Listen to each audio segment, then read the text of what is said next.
Good morning बच्चों, कैसे हैं आप सभी। आप लोग मन लगा के पढ़ाई तो कर रहे हैं ना बच्चों। हाँ बच्चों, पढ़ना बहुत ज़रूरी है। आप घर पे हैं और घर पे रह कर ही पढ़ाई करिए। जो भी हम लोग आप लोग को पढ़ा रहे हैं, सभी टीचर्स, उन सबको आप लोग अच्छे से पढ़िए। और जो भी वर्क दिया जा रहा है उन लोग को आप लोग इम्पॉर्टेंट वर्क यानी कि आवश्यक कार्य समझकर उसे पूरा कीजिए। ठीक है बच्चों आज 13 मई है। मैं अमृता क्लास 3rd में आप लोग को हिंदी व्याकरण पढ़ाऊंगी।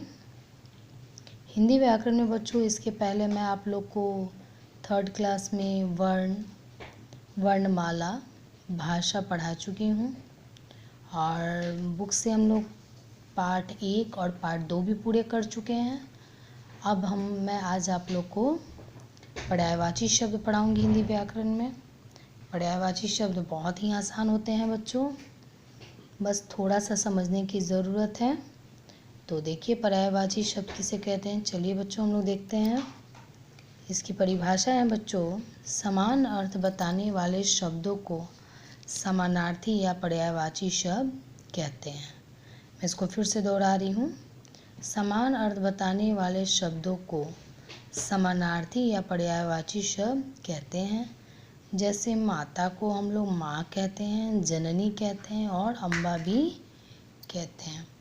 उसी प्रकार जैसे हम लोग धरती को बच्चों भू कहते हैं, धरा कहते हैं, वसुधा कहते हैं, वसुंधरा कहते हैं, जननी भी कहते हैं।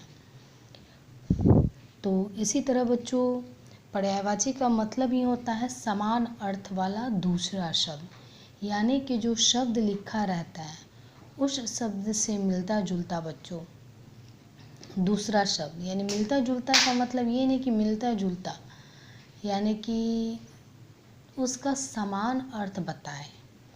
अगर कोई भी शब्द हो उसका समान अर्थ बताए तो वो शब्द पर्यायवाची हो जाता है। बच्चों पर्यायवाची को हम लोग समानार्थी शब्द भी कहते हैं या फिर समान अर्थ बताने वाला शब्द भी कहते हैं। इन तीनों का अर्थ एक ही होता है, समान अर्थ बताने वाले शब्द। तो चलिए बच्चों, मैंने यहाँ पे कुछ पर्यायवाची शब्द लिखे हैं, उनको आप लोग अपनी हिंदी फेयर नोटबुक में ज़रूर लिखिएगा और लिखने के साथ साथ इसे याद कर लीजिएगा। पहला है आँख।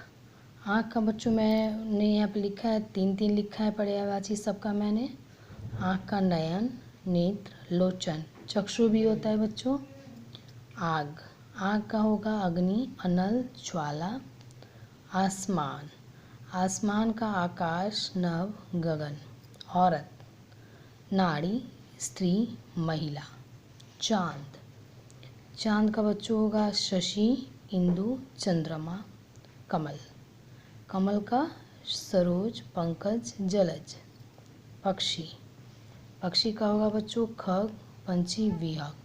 तो इस तरह से बच्चों मैंने यहाँ पे कुछ लिखे हैं, इनको आप लोग इस वीडियो के ज़रिए या फिर PDF के ज़रिए देख करके डेट लिखेंगे, पर्यायवाची शब्द लिखेंगे, इसकी परिभाषा लिखेंगे सेम मैंने जैसे लिखा है, और ये सारे पर्यायवाची शब्द आप लोग लिख लेंगे। कुछ और भी हैं, चलिए उन्हें भी हम लोग देख लें। राजा,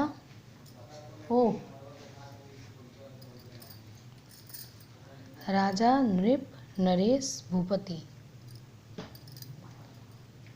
मित्र, मित्र, सखा, दोस्त, साथी।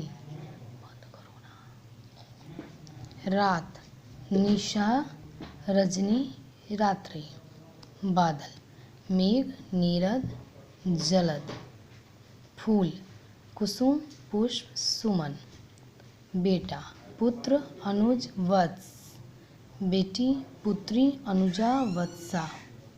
धरती, भू, धरा, वसुधा, कृष्ण। श्याम, कन्हैया, मुरारी। सूरज, सूर्य, दिनकर, दिवाकर। घोड़ा, अश्व, घोटक, तुरंग। सिंह, सिंह का होगा बच्चों शेर, वनराज, केसरी। और अंतिम मैंने लिखा है बच्चों संसार, संसार का होगा जग, दुनिया या विश्व। तो इस तरह बच्चों मैंने यहाँ पे जितने भी पर्यायवाची शब्द लिखे हैं और उनके समानार्थी कहिए या फिर पर्यायवाची कहिए, मैंने सब लिखा है। इनको आप लोग ऐसे ही सेम देखकर अपनी हिंदी फेयर नोटबुक में लिखिएगा और इसे याद कीजिएगा। ओके बच्चों, ठीक है, थैंक यू।